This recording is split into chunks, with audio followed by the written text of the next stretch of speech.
Hello guys, আমি মৌসুমি। আমি চলে গেছিলাম হাবড়ার এই সবচাইতে বড় মেলা, পানিপুর মেলাতে। এইটা হলো পানিপুর লোক উৎসব মেলা। আর এই মেলাটা অনেক অনেক বড়। এই মেলাতে নানা রকম শিল্পের শিল্পকলা দেখা যায়।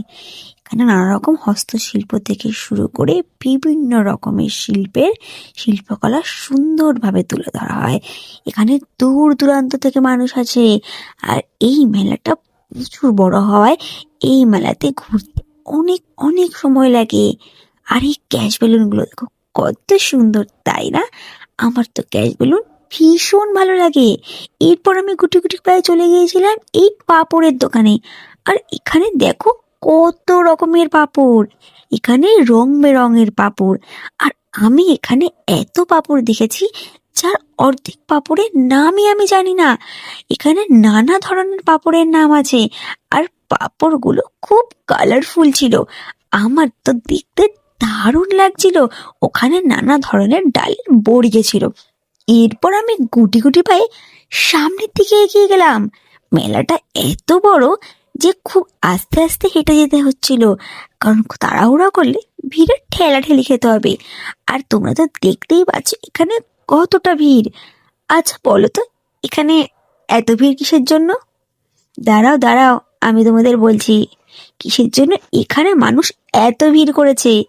শুধুমাত্র এই রাইডটা দেখার জন্য।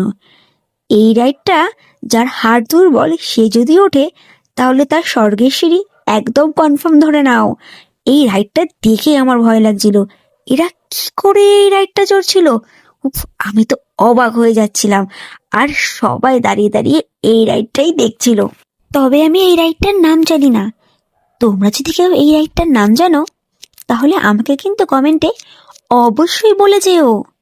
এই রাইডটা দেখেই আমার মাথা ঘুরছিল। আমি ভাবছি ভাই রে ভাই, যারা এই রাইডটায় উঠছে তাদের হার্ট কতটা শক্ত রে ভাই।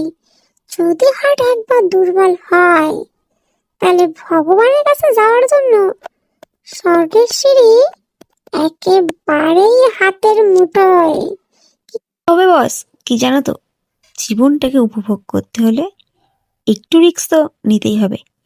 আমার মতো কেউ তো আবার ভীত প্রকৃতির মানুষ নয়। আমি হইলাম একমাত্র ব্যক্তি যার পরাণে বড় ভয়।